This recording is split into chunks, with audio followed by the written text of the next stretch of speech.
Pengertian perbarengan, gabungan tindak pidana antara konkursus dengan common law. Dalam KUHP tidak ditemukan definisinya, tetapi dari rumusan pasal-pasalnya dapat disimpulkan.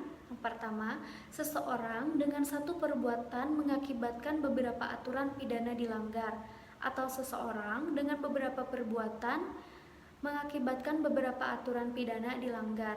Kedua, di antara perbuatan-perbuatan tersebut, hakim belum pernah menjatuhkan putusan atau vonis yang telah mempunyai kekuatan hukum yang pasti dan tetap. Tiga, jaksa penuntut umum dalam melakukan penuntutan perkara-perkara tersebut harus secara sekaligus dan bersamaan. Pengaturan perbarengan atau gabungan tindak pidana diatur dalam buku 1 KUHP bab 6 pasal 63 sampai 71.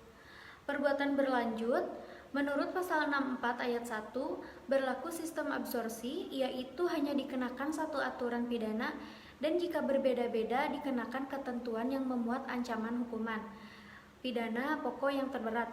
Pasal 64 ayat 2 merupakan aturan khusus dalam pemalsuan dan perusakan mata uang.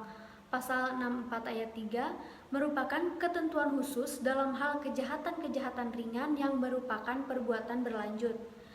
Menurut MVT, syarat perbuatan berlanjut adalah 1.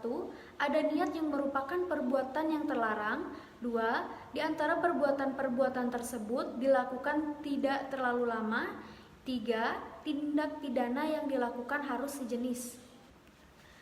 Adapun contoh kasus dalam perbuatan berlanjut atau pergesti handling, yaitu contohnya si A, seorang pembantu yang mencuri uang majikannya yang tersimpan di lemari berupa lembaran 10.000 yang berjumlah 1 juta, itu segepok.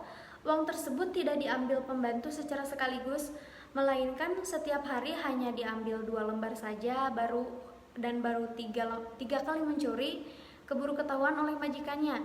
Nah, untuk kasus ini hanya dikenakan satu pasal saja terhadap pembantu tersebut, yaitu pasal 362 KUHP.